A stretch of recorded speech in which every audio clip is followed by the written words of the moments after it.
Let everybody get settled. All right, thank you. Welcome to Puget Sound Garden Railway's 2023 clinics.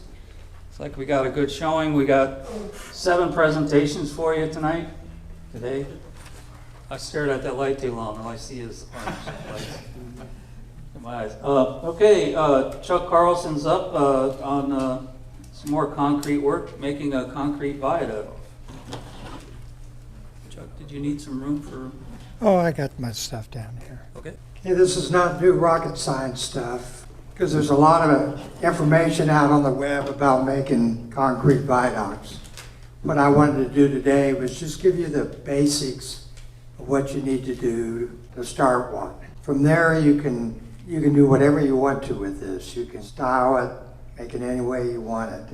What I want to do is just go over what I did for the basics. Next slide.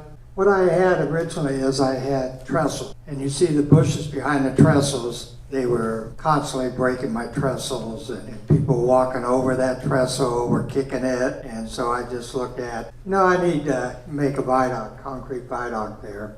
Next slide. Here's some supplies that you need. Foam board, some thin concrete board. The rest of it is just. And then the last thing I brought along was I talked about the plywood. Next slide. Okay, one of the things that you want to do, I wanted to make my arches tall because I had to go over another set of tracks. So you need what? 10 inches clearance to get over another track. You can make this anything you want. You can make this elongated, where it's one of these type things. It's whatever you want to do. But you have to figure out your spacing.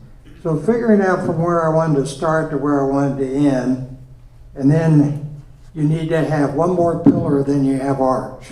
So then you have to start thinking about how wide do you want your arches, how wide do you want your pillars, to get all that to fit into your spacing. In this case, I had to reduce my arch to 7.5 inches wide, which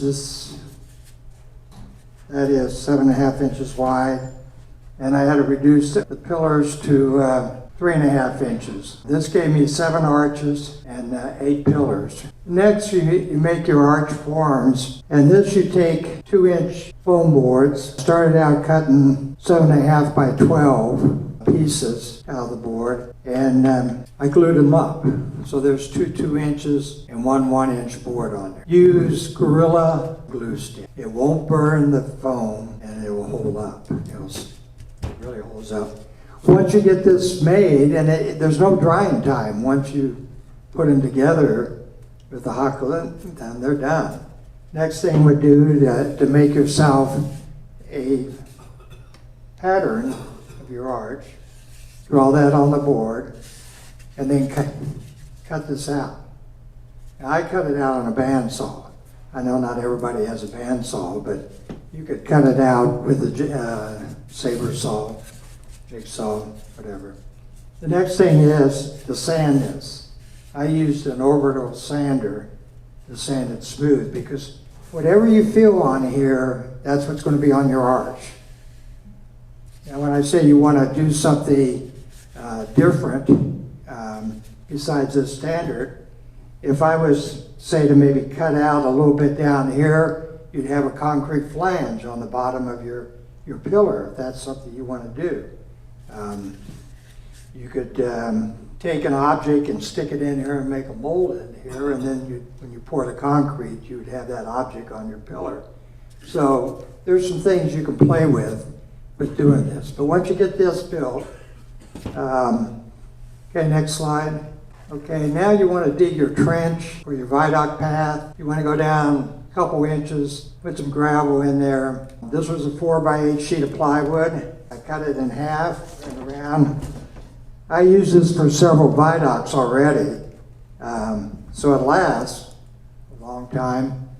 Now I had to figure out, when I put the first outside curvature going around, I had to mark where my grade line,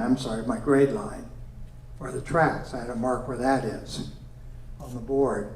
Then you want to come and you're thinking about, you want 1 inch to 1.5 inches concrete on top of your arch. So wherever you have that arch, you need to measure down 1.5 inches to where your arch would be, start.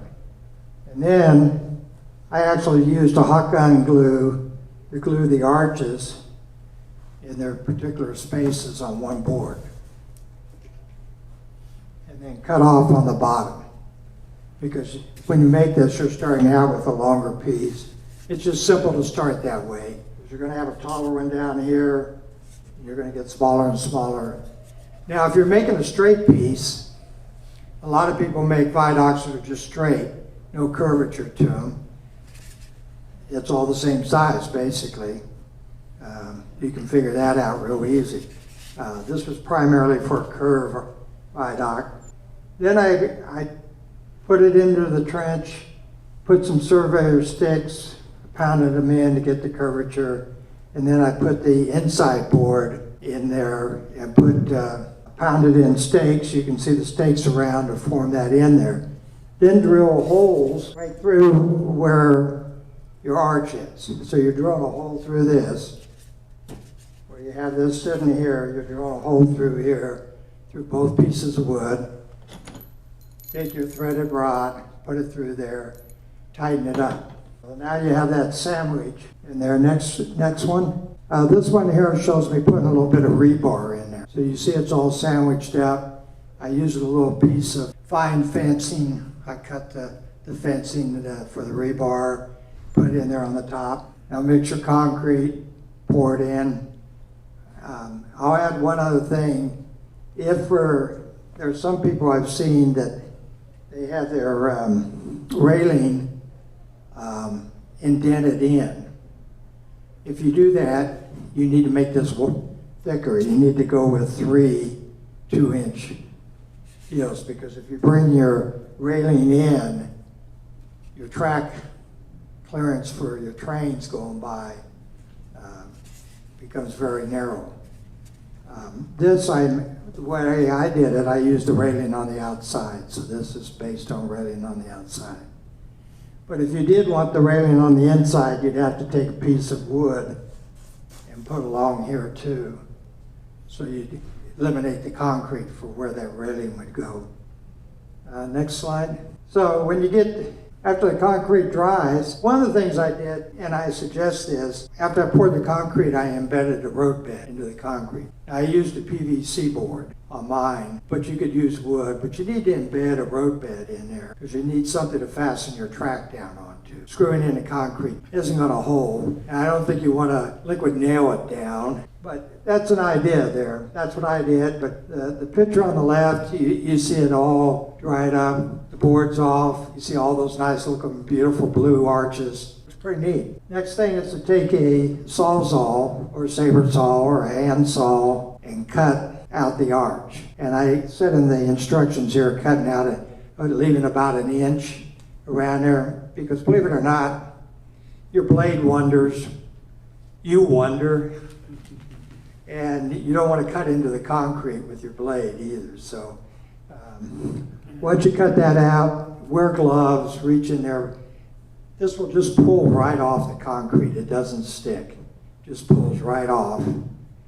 But I say use gloves because you're working with concrete. It just, it can tear up your fingertips. Well, once you get all that pulled out, then you have the archway. Next slide. Now you see where I cut these strips from a concrete board. And believe it or not, you can take a skill saw and buy a blade that cuts concrete and just go right down and cut yourself a whole bunch of these strips. It's really quick. I glued these strips around the edge for a railing.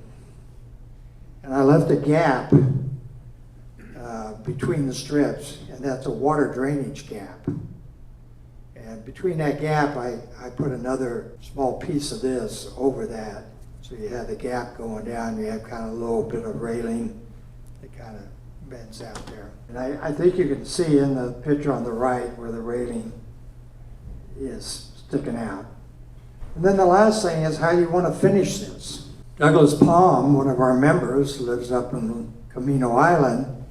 he put little tiles, blue tiles all over his archways. And I have a picture of his viaduct coming up, but he had elongated archways, which is neat. Whatever you want to do. I used stucco is what I did, is I stuccoed it. Next slide. So that prompted me to do the other side. You know, when you do one side, all of a sudden you said, this is easy, this is fun. So I did the other side. These are pictures of the other side. Next slide. That picture on the bottom right, that's Douglas Palm's viaduct. Those little medallions in the middle, he took I think he used a button that he made a form out of a button, and he poured concrete into the form and made these little medallions that he put on there. One other piece of advice, since I did this in a two-part situation, I did the first viaduct, and then a couple weeks later, I decided to do the other one. I didn't get the color match in the stucco right.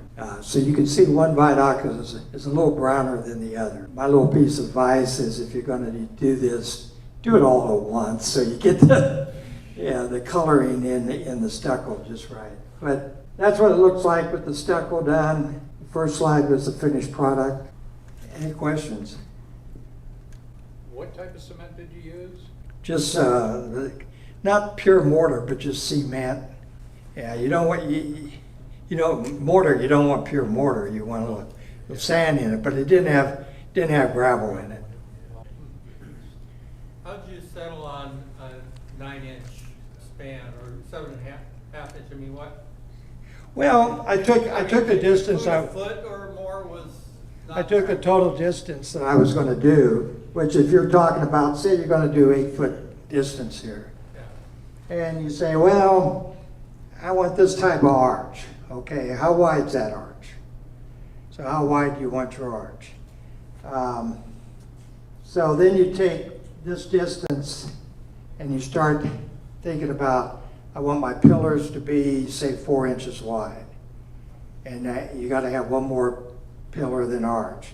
And you just kind of start figuring out how you can get everything equal. Did you specifically want a fairly narrow arch, not something like a foot or more? You mean on this? Yeah. Well, I wanted this to be 8 inches wide is what I started with. But when I took 8 inches There was a certain look you wanted now. into this, Fairly narrow arch. and then took 4-inch for pillars, it didn't come out. So I just kept playing with the numbers, and it came out that if I made this 7.5 and the pillars 3.5, everything worked out. One other thing that I need to, I had it written on the slides there, but I didn't mention it in the talk. At the end, you want to put a 1/2-inch board between the two pieces on the ends. So that's the end of your concrete, so you get a smooth finish on the end. Now, if you're making straight con viaduct and you were going to go maybe 12 feet, 14 feet, so you have to go further on than what this form will do, put your dividing board in the middle of the arch. So your concrete would stop here. You would leave this pillar alone, and you just take the boards and slide them down, screw back into this one here to continue on. But at the end, you need that 1/2-inch board on the end. Yeah. If you wanted, I'm just thinking, if you wanted a different exterior, like brick on the outside instead of you put stucco, you could just take some of that plastic masters that I have and just put that in there, and so when you poured the concrete, you'd wind up with a brick face Yeah. or some other. If you're really going to do that, you're going to have to go around this with it, Well, plus this. well, that's fine. Yeah, because you're going to want that brick to show around here. Like I said, Douglas Palm, I don't know if I think he hand laid, I talked to him once about it. I think he hand laid his bricks in there. But I mean, it just gives you an idea. Now you see his railing goes in a little bit. So it's whatever you want to do with it. This just kind of gives you the basic concept of how to sandwich this together and to do it. And it really was pretty quick. I would say this took the most time just because you're cutting this. When you buy these boards, they're a 2x8 sheet of board. You got to cut those up into pieces, and of course, you need 2 per arch, and then you got the 1 inch, and you're gluing these up. You know, but you can cut these boards with a skill saw or a table saw. I use a hot wire. Actually, it's better to use a skill saw, because the problem with hot wire, you can get this. Well, I have a Proxon cutter, and you got a jig where you can make a nice circle. Yeah. Well, It's like using a bandsaw with hot wire. yeah. I'd still recommend a skill saw. This one was kind of a junk one, because you can see I made some errors in it. And all those errors will show up in the concrete. But that's why this one isn't used. But I took that orbital sander and sanded these things to get them smooth. So the prep time for this was really the most time consuming.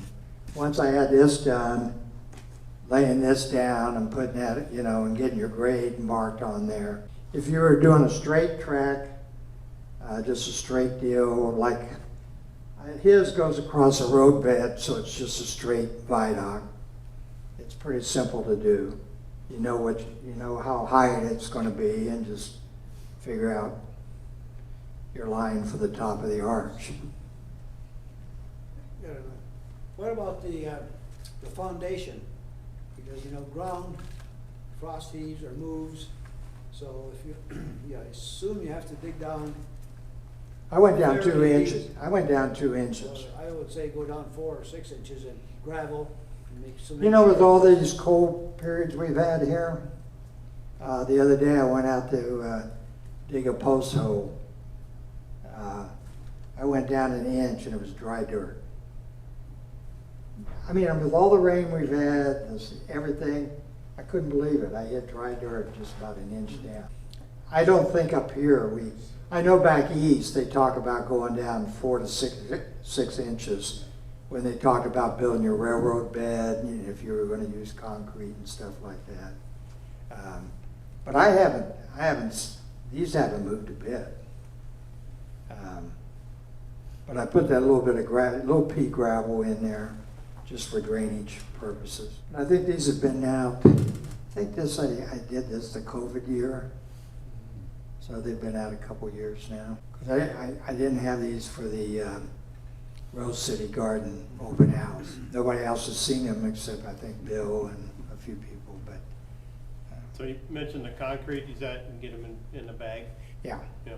Yeah, each side used about 2 bags. Yeah, so they have different ones, like the Quickcrete's got the gravel in it, right? And then there's. You don't want the bags. gravel in it, you just Yeah, want the it's got sand. some that just have cement, yeah. Sand and mortar in it, yeah. Yeah.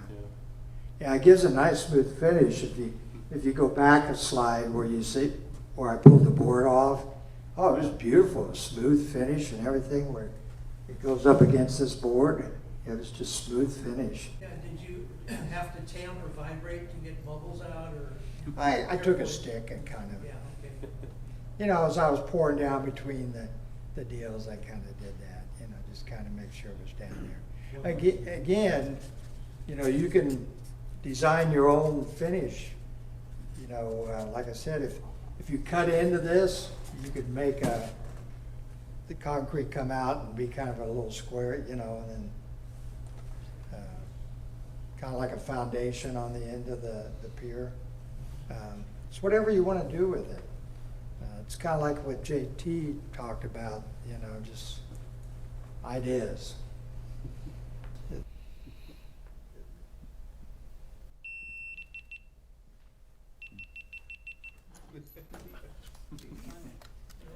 Yep, done.